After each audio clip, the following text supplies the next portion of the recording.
Thanks again to Silencer Central for getting these silencers to our doorstep quick and easy.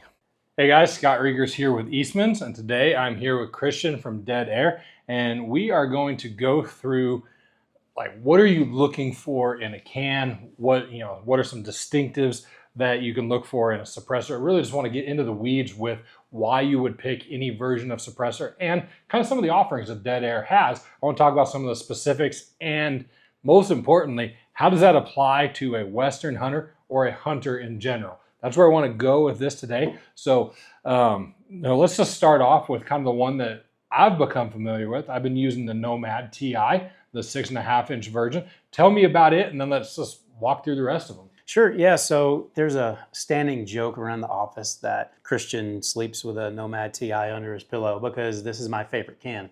So even before I was at the company, I had Nomad Ti's. Just because sound performance, I knew Dead Air was a great company. They had great stuff. So I went to those cans first and I've loved them. And then now I've been here for 5 years. But anyway, the Ti XC. So this took over from the older Nomad Ti because that was a welded titanium can that had a welded baffle stack. So a little bit earlier versions, right? So what we're thinking about was let's make that stronger.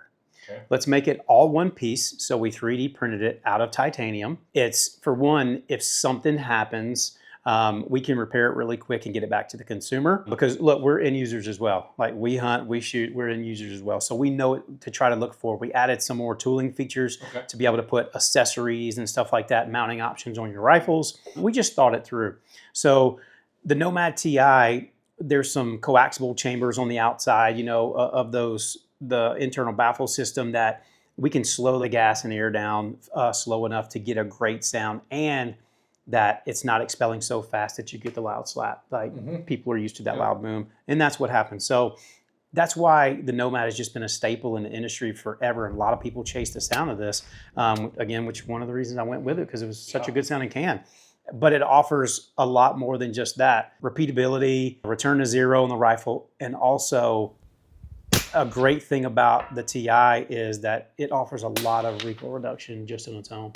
So that's great. So again, we're bumping up a new shooter, a hunter or whatever. You're bumping up calibers just because now the shooter can handle that and take animals clean, and the Nomad will do that. And it is our shortest configuration for the Nomad line in 30 cal. This is a 30 cal can. So it'll do anything 300 RUM. So the Ultra Mag all the way to 223. Okay. So if you've got multiple calibers, 6.5, 243, 223, like today we were shooting, you can do that out of this one can. Yep. Yeah, we shot this multiple times. We shot your 7 PRC as well, because your 7 matches mine suppressor wise. And then we also, for the full AR, we shot that quite a bit. I was really impressed with all of how it performed, but it was fun. Look, well, actually, we put the stainless on the AR. We did. We put the stainless, which is the Nomad 30. This was kind of the beginning of that Nomad range. The Nomad 30 is the same length as the Nomad Ti XC, but this is a stainless steel can. So you can do more with this, meaning you can abuse this a little more. This will take more of that full auto range, right? You can really run it hardcore because that type of metal will handle it. It is a little heavier. It's not a heavy can. It's only like a little over 12 ounces. But when you feel the Ti can at under 9 ounces, you really feel that difference. But this was the beginning of that. And it is a welded baffle stack of stainless steel. And then we went to also the big brother of the Nomad 30, which is the Nomad L. It is still stainless steel, welded baffles, but this is one of our quietest silencers to date. Super, super great can. This is going to be more, though, for your long-range precision shooter, competition shooter, or just somebody that's going to shoot off of a bench, sticks, or something where they're not trekking it, right? Because there is some weight to this can. Now, it sounds great. It sounds amazing. And I have this on a couple different rifles that I go back and forth on. But again, that's not something that we're going to trek through the mountains with, is what we're talking about this. That's why we've got the short Ti can. But going from there, that's the stainless steel side. Now, if we go to the Ti side, like you've got here, there's the Nomad LTI XC. So it's the same length as the L, right? Titanium, though. So very lightweight, just a little bit longer than the Ti XC, but there is a little bit noticeable difference to a lot of people's ears with sound. So the sound performance is a lot better out of this can, but you have to ask yourself, if we're gonna hunt with this and we're gonna pack this through the mountain as lightweight as possible, are you gonna want that length on there or not? Not saying that there's anything negative about it, because there's not, but if you are packing, you may not want that extra 1.5 inches, 2 inches on some other cans with the mounting option. So you may want to look at that. But this has a little bit nicer sound, a little bit different tone, if you will, because at Dead Air, we don't just worry about those decibels, right? Because we can have the same decibel, and I always tell my George Strait story, right? You want George Strait over here singing at 130 decibels, or do you want me screaming in your ear at 130 decibels? They both register the same, but what's that tone of the silencer make? So this has a different tone than this one, but this still offers an amazing deep sound, and that's what we're after, is that deep tone. Okay. So if someone called you up, and obviously Nomad is your favorite, what would be the first thing you would tell them to look at on whatever can they're thinking about? What would be the first piece of advice you would give them? Probably, I would say, pick your largest caliber, and what will that, and go down, because the can will always do that caliber down, right? Pick the silencer that you're going to shoot the most caliber out of. Pick a silencer for that weapon system first, and then go down from there. So, because some people don't want to go out and buy 5 or 10 different silencers for all their weapon systems. So they want to have one that can work with a couple calibers, and that's what the Nomad does. 30 cal and below, so 300 RUM and below. But I would tell them your best or your most favorite caliber, start there. Okay. And that rifle system. You got to go after the system itself, because that is a system. So I'll give you my scenario, because I'm probably pretty similar to a lot of guys. I'm comfortable shooting a bull elk with my 6.5 PRC. Not everybody's going to love that. Okay. I'm probably, if you leave a comment, tell me how dumb I am. I would appreciate you leaving a comment on YouTube on that, because I'm sure there's a few of you who are like, and I used to honestly be in that camp. Like I used to think 300 of some variation or nothing when it came to elk. But I've since been won into the world of the 7mm, and then moved into, okay, there's something to be said for speed when partnered with solid bullet, good bullet density. And when you look at that cross-sectional density on 7mm and even in the 6.5s, ooh, those things will go through. They'll still pack a punch. And so that's how I move from there. But myself, I would probably be looking at something like a 300 PRC or a 300 Win Mag and a 6.5 PRC if I were to have two duals. So if I told you that, would Nomad still be, Nomad 6.5 be what you recommend, or would you still that one? Because look, again, are we hunting out of a truck side by side? Are we trekking in? Are we on horseback? Are we dropping a camp and it's just us in the mountains for 7 to 9 days, packing whatever we have on our back? I'm going to go with the short and light Nomad Ti XC. That's what it's designed to do. And for those caliber specific, like you mentioned, the 300 PRC, 6.5 PRC, even the 7 mils, this still handles that.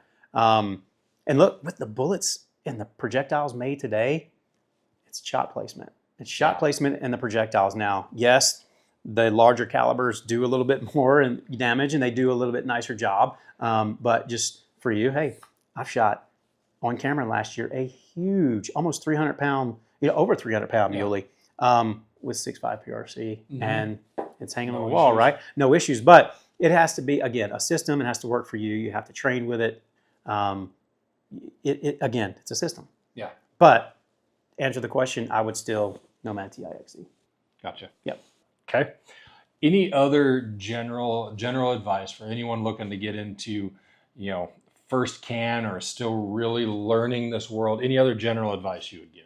Yeah, again, pick out your favorite cartridges, rifles, that setup, and go from there on the silencers you buy. Make sure to do a lot of research on them. Try to shoot them, ask questions, ask a lot of questions. You can go, well, for you, they can reach out to you guys, and on this, they can ask questions here. They can go to our YouTube, Dead Air Silencers, info at Dead Air Silencers. They can ask us questions, because that's what we want.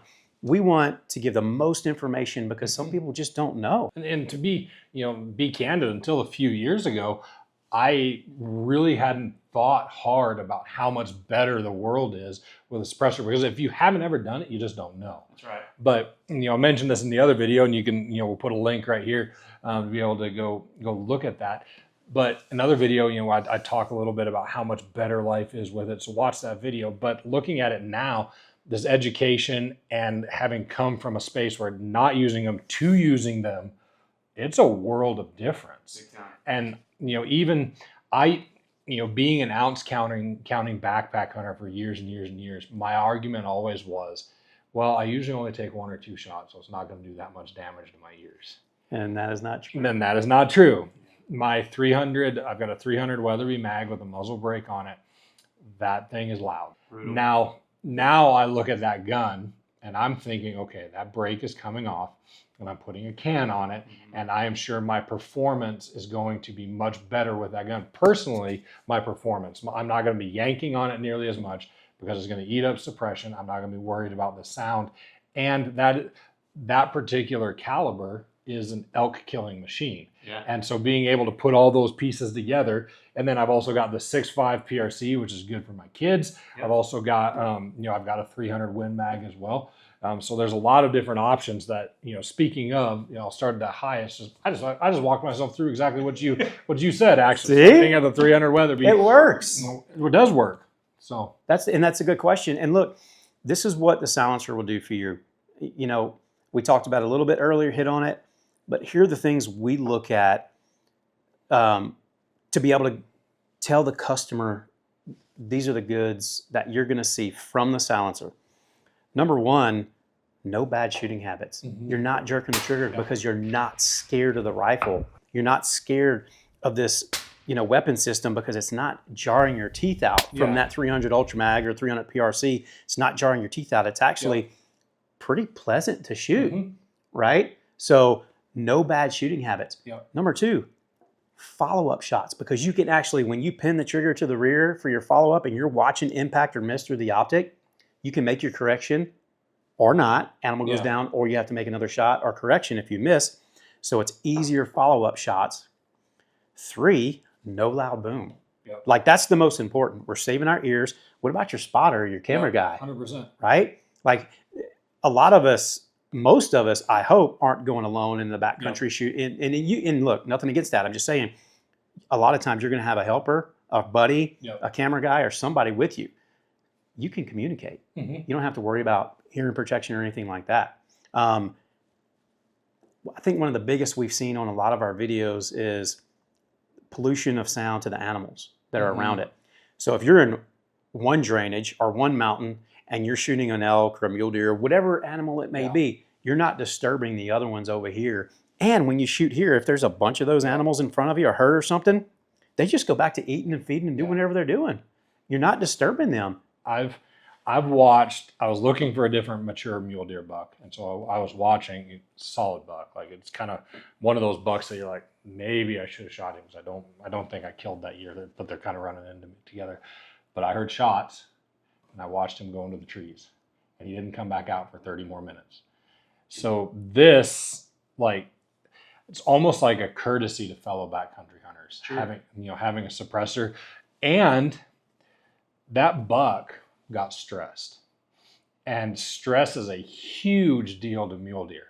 And so if he's doing that for 3 weeks straight, every time he hears a shot, and then the other thing is that was one of those times where it confirmed to me that, okay, they can hear human pressure too. And it comes in voices, and it comes in the sound of guns, and it's just unnatural noises to them. And so being able to take one of those away, and it's a courtesy for all of the animals that are there, as well as all the hunters around you, and your spotter, your hunting buddies, things like that. Like, it's really nice to not have to do this. I mean, because most of us don't pack hearing protection in the backcountry. It's just one of those things that doesn't happen. So any closing thoughts related to cans that you'd like to give for Eastman's YouTube audience? Hey, just give it a try. I mean, look, Dead Air has been around for a long time, and we just want to put out the best product and make shooting and hunting more enjoyable for not just us, but let's face it, it's almost, we're not losing the hunting culture, but raise those children behind this as a tool. Make it more enjoyable for them. Ask us questions, but check into a silencer. We'd like you to be a part of the Dead Air family, but I appreciate it, man. It's been good. Thank you. Well, thanks again for coming along on this conversation about suppressors with Christian from Dead Air. Make sure that you look in the description. We've got links to other conversations about suppressors, other video reviews, and then also make sure that you visit Dead Air's website, which you can see right here. Also, make sure you're subscribed to Eastman's YouTube channel. We would love to send you a notification every time we have a review, a hunt video, or even when we talk about some of our migration videos. We have some great videos that tell you about the habits of animals and conservation efforts that are going on.